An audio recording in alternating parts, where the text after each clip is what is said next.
So I'm still in the book, Finding the Hero in Your Husband by Dr. Juli Slattery. Again, I've mentioned that another one of her books is on my website, CassandraVitacca.com, under the resources tab.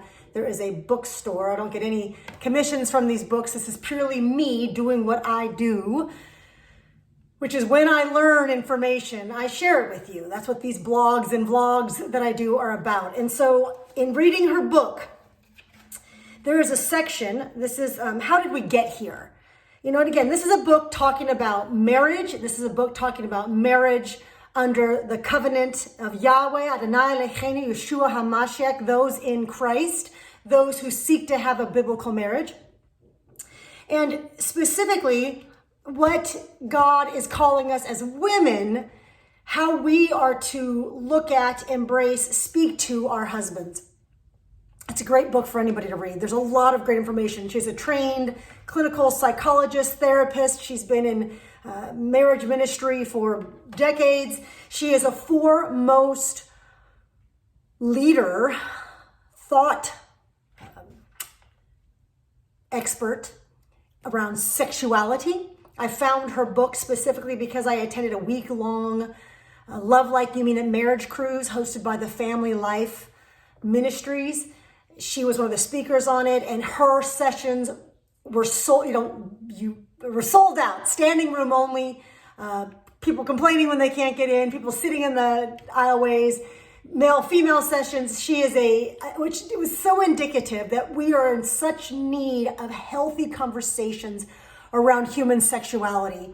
And this whole LGBTQIA plus are allowing our children whose brains haven't even formed to define their gender, allowing children to determine whether they want to be a boy or a girl and therefore even mutilate their bodies, absolute child abuse, absolute lie of the enemy, absolute blindness and darkness of the world. We are at a point we better start having good conversations around human sexuality.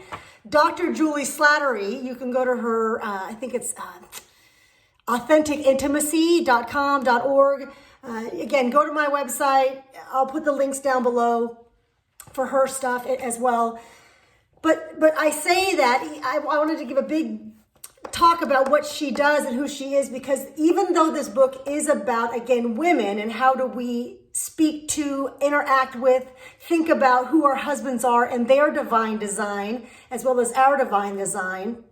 Again, God made them male, female. He made them together. And then he discussed, as he separated them, why he gave men certain types of attributes and why he gave women certain type of attributes. The attributes he gave women were very much attributes of himself in terms of his heart for us, how he feels for us. We are the emotional barometers of our household, which is why we are the spiritual heads of household. We are designed to always face Adonai. We are designed to never take our eyes off of him. And we do. And it is when we do, when we get blinded by the world out there and what the world says, and even by our own unique flesh patterns that take us away from God's perfect design, it is when that occurs that we are no longer facing the Lord. So, nonetheless, this book is good for males and females. And there's a whole section, chapter 8, how did we get here? Because this book is about never fighting again. One of the section I'm in is about never fighting again. And I'm on fire about what I've just discovered. If you haven't figured that out, I'm on fire about a truth of being an adult. A truth about being a 40, 50-year-old, right? This sort of midlife. And it is midlife. The average American, the average US, the average the average US health span is in the 80s, right? Males and females hover in the 80s. This is where we've pushed our lifespan now. About 100 years ago, it was maybe in the 60s, which is why we have Social Security being defined originally in the 60s, because you really weren't going to live that much longer anyway. But now they're obviously moving that number up because we're living into, on average, in our 80s. So Dr. Juli Slattery in this chapter 8, how did we get here? And it's the idea of how did we get to the point where we're looking at the person that we went to the altar with, madly in love, madly just beyond words thrilled that we've met this person, that we get to marry them and have a life with them and make babies with them. How did we get from that point to, I hate you, I never understood why I thought you were good looking, I want a divorce, and getting that divorce? How did we get there, right? So all that path, right, for some of you that praise be to God, you're not getting divorced, but how do you get close? How do you get to that point where you argue the way you do, where you say the ugly things you do, and you say things that in your mind, you're like, I would never say this to that person. I don't really believe this, but do I? Maybe, so this is why males and females can read her book, because there's a lot of good information. So in that chapter, how do we get here? And the title, there's the subheadings. The subheadings in this chapter, how did we get here? How are we arguing the way we are? How do we get to the point where we want to divorce each other? One subtitle, one subheading is the past doesn't stay in the past. So no matter how much we want to say that we're recovered and healed, no matter how much we want to say that I forgave you for that, no matter how much we want to say my family of origin issues, my past exes don't have an impact on me, whatever the issues are, the trauma, the hurt, the confusion, that it doesn't have an impact on me, it does, right? A lot of times, so many times, our past does not stay in the past because maybe we haven't fully gotten over it for different reasons. Also, in this section titled The Impact of Childhood, now she's really drilling down into family of origin issues. Many adults will acknowledge on some form and level that your childhood has a dramatic impact in how you behave as an adult. Your childhood, how you were raised, the household in which you grew up, or maybe multiple households, or maybe the types of households that you grew up in, the neighborhood that you grew up in, the environment that you're in, has a dramatic impact on the decisions that you've made. If you've gone through therapy of any sort, it's the number one thing you go through. And so in this section titled The Impact of Childhood, she has the impact of teen years, and then she has moving past the past. Check your expectations, so she's starting to move into some solutions. Your flesh, how it sabotages your unique patterns of disobedience and walking away from God. And then the final, God help us. So this is just this chapter, right? Just this chapter alone is packed with information. And so I'm reading this, right? I'm reading this and I'm, this is a little over halfway in the book. And I probably should either pause so I don't cry, because the profundity of this truth hit me in a way that this is why I'm coming to you today. I have to share what she said, and Lord willing, in the name of Adonai Eloheinu Yeshua HaMashiach, please, Lord, help me say what you want me to say for your children, so they hear what you want them to hear, so they can seek other resources to find the healing that they need, so that it is not Kasandra speaking, but it is you, Lord, because this is your truth. And so here it is, folks. The impact of childhood. Our relational blueprint is determined by our childhood experiences. Through early relationships, we decide if we can trust people and determine if the world basically is a safe or a dangerous place. We also form lasting conclusions about our own worth and value. I don't think that's a shocking statement, right? Our blueprint for how we are going to relate to the world, whether we think it's a safe place or a dangerous place, whether we think it's going to receive us with positive ultimately or receive us in a negative way ultimately, and who we think we are, what we think our value is, that blueprint is established in the early years. I don't think that's a shock. But have you really thought it through? Like really thought it through? It didn't hit. I read some more. That's on page 146. And so I finished page 46 and I move over to page 47. What we learn about ourselves and others growing up is difficult to unlearn. What we learn about ourselves and others growing up is difficult to unlearn.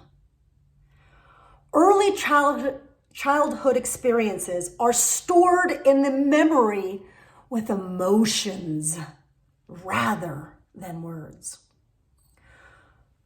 I'm going to say that again. Early childhood experiences are stored in the memory with emotions rather than words. I need you to understand why this matters. And I've been saying this for a few years to people on and off. I've been saying it to my son. My son's now 22.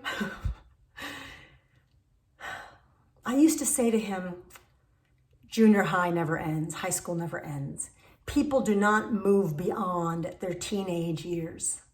Most people are stuck in the thought patterns, in the behavioral patterns of the rebellious teenager, of the unsure teenager, of the insecure and confused. Who am I? Where do I belong? Teen years. Reflect back on those teen years, folks. Even if you had good teenage years, reflect back on them. And most of y'all, there is nothing in your soul, nothing in your spirit, not one iota of you that wants to go back. I don't care what age you are. You can think back to being 10, 11, 12, 13, all the way through 18. Some, those early double digit numbers, right? And just, even if you had an idyllic childhood, everything healthy, you just had very narrow ideas about life and the world and who you are. And it takes a long time to figure out who you are. And many of you still have no idea. When you consider that Dr. Juli Slattery says a truth, she's not brilliant, she's not the only one who said it, but it hit me reading her words. Our childhood experiences and our childhood extending all the way through age about 18-ish, because we're not adults yet. We're not paying our own bills. We're not living in the world on our own. I don't care if you left the house at the age of 16. You are still a child. Your brain isn't even technically fully formed until you're about mid-20s even. So our early childhood experiences are before the age of 20 years, but even in the early, or before the age of 10, everything is stored in your brain as emotions. You don't even have words. Consider, you don't have languaging. Everything, you're either just angry or sad. You don't even know any other words. It's adults who give you words and you go, yeah, that's how I felt. I felt attacked. Yeah. They attacked me. They were mean. Well, maybe it wasn't that. They hurt my feelings. They made me feel a certain way. It's always they, right? Because we don't even have the languaging to understand how we feel. So adults give us words. Well, here's the truth.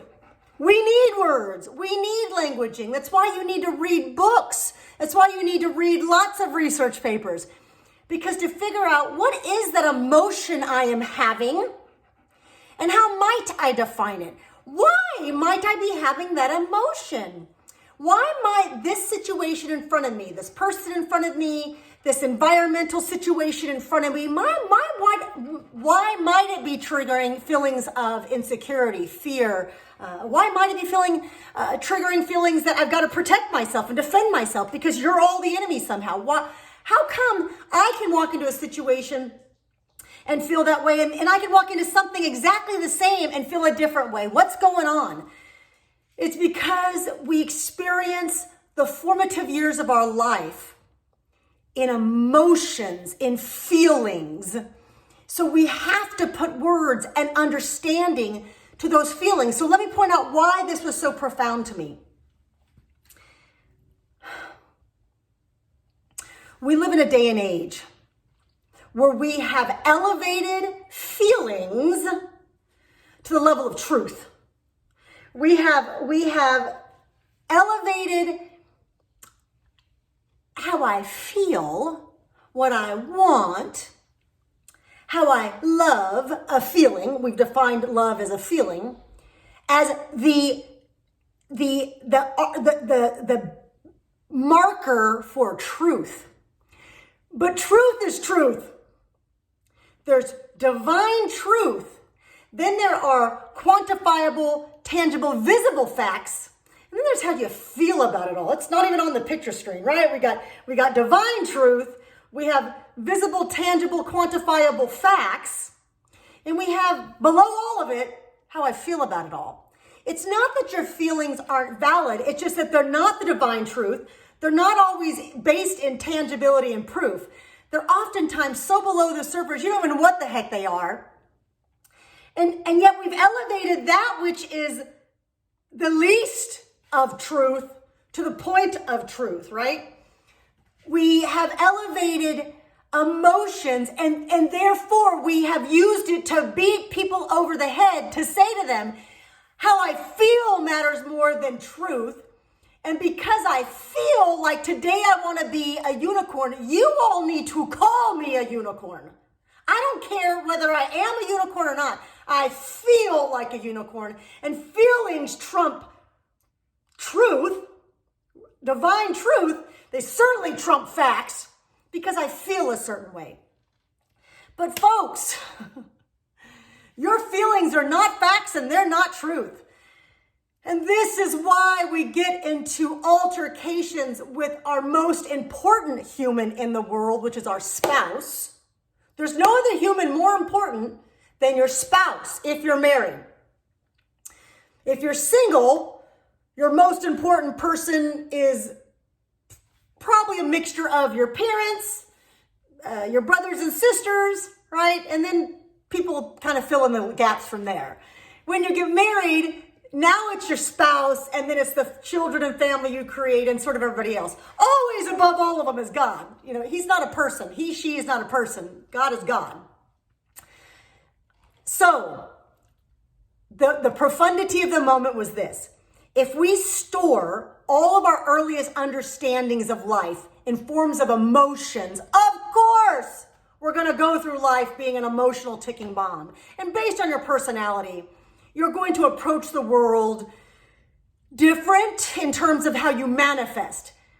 But more likely than not, if you can get beyond the physical manifestation of someone, how they show up in terms of how they look, how they show up in terms of how they talk, how they show up in terms of how they walk, if you can pause long enough to recognize that they are an image bearer of God, whether they know it or not, they bear the image of Christ Almighty, then you can start to look at them and realize, maybe, what is it within their formative years that shaped their response such that they may not even have words to put to their emotions, which is why they show up the way they're showing up in my faith, which is why they're showing up the way they show up with their languaging, which is why they show up the way they show up with their political ideas, etc.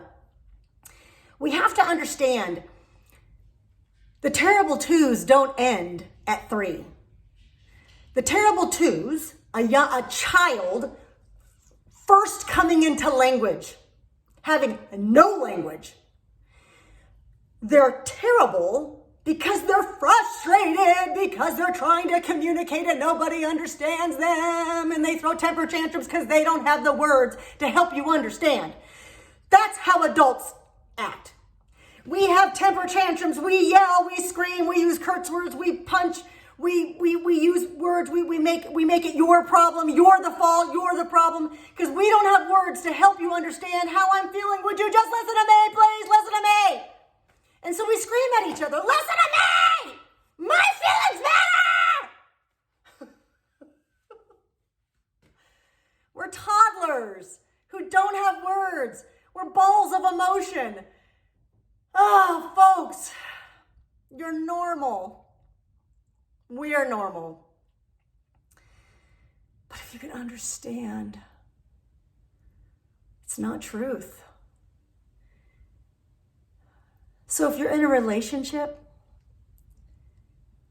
and you start behaving like a toddler, maybe you can stop yourself. Maybe you can recognize you just don't have the words to express how you feel, which is why people around you aren't hearing you well, because they don't have the words to draw you out. They might be trying. They might be sincerely trying, and they don't have the words to draw you out. Or, vice versa. You might be interacting with someone who's behaving like a toddler. And rather than telling them they're an immature a-hole, maybe in that moment ask God, give me some words. So give me some languaging so I can maybe help this person in front of me. Maybe I can help draw them out. Give them some words. Let them know I'm with them. I really want to understand. And maybe they don't have the words, so maybe I can offer some. One of the things that I do a lot with people is say, what I'm hearing you say, we've heard that expression, what I'm hearing you say is, and I try and repeat back what they're saying almost exactly. And sometimes when I can't, I'm like, gosh, what did they say? But I have a feeling I'll say to them, look, I'm not saying these are your exact words, but I'm gonna say something. I'm gonna express some ideas of what I think you're actually trying to say. Tell me if this resonates with you. Tell me if this is what you're feeling. Tell me if this is real for you. And so I'll share something like, okay, this is what happens for me, is that, and this is how I feel about stuff. Is that kind of where you're trying to drive at? 9 times out of 10, they're like, yeah, that's it. And then that 10th time, they're like, no, that's not it. And they're like, but here's the deal. This is what it is. And by me trying to work with them and saying, hey, I'm really listening. I don't really know if I catch what you're saying, but I'm trying to. So let me see if I can put it in my words. Let me see if I can share an experience that maybe relates. It helps them calm down long enough so they can maybe get other words.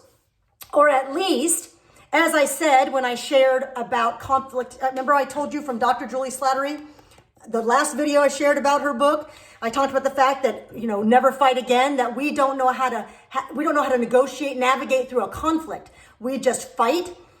Part of the way, again, you can part of what you have to recognize is what Dr. Juli Slattery and other psychologists and therapists have said, 2/3, I don't know how they got that number. They watched all their couples probably argue and then figured that out.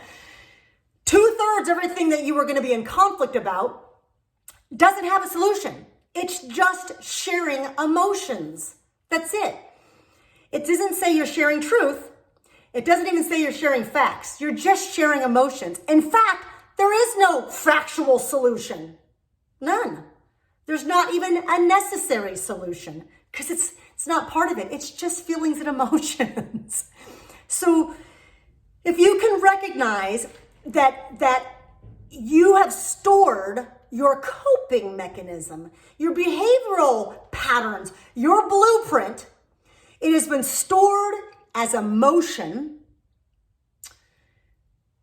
And that pattern is really what lasted all the way through your up until mid-20s. And really, you actually don't even confront it. Honestly, most of us don't confront it until we hit that 40, 50 mark. Why? Why does it take us so long to confront it? Because all of a sudden we get busy.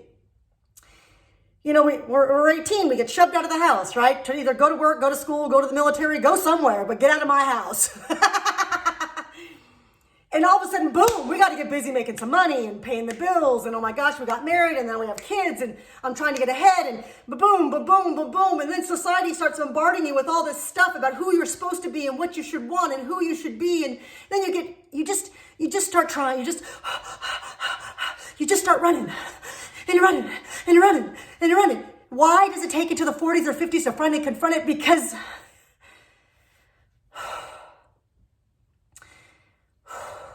get tired. You just get exhausted. You just don't have the breath anymore. Okay, I'm going to make myself pass out during this dramatic representation of I got to breathe. I got to slow down. I need a break. In the 40s and 50s, you start confronting it because you just get tired.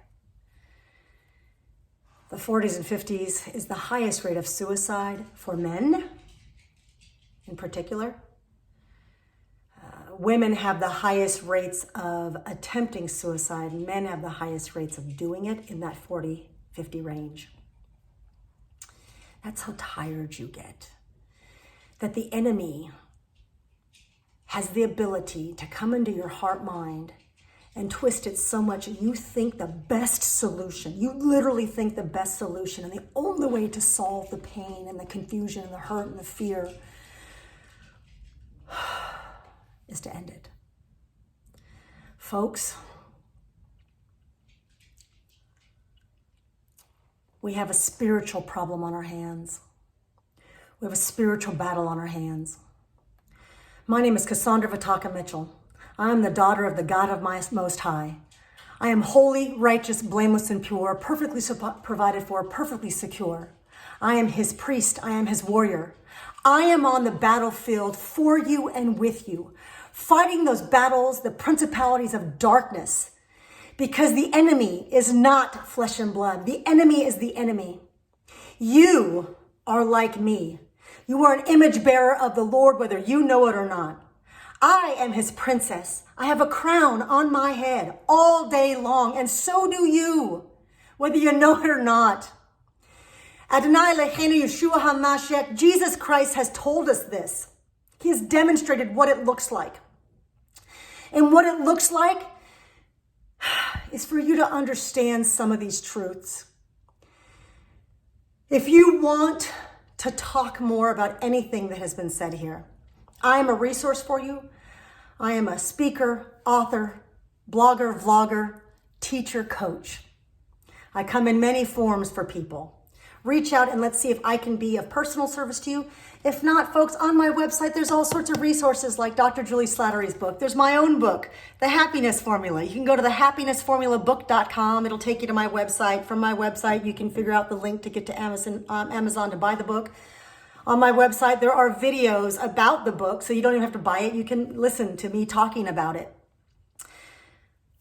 I want you to be happy. I want you to have the highest level of health, wealth, relational success, emotional, spiritual, physical joy, and peace and freedom.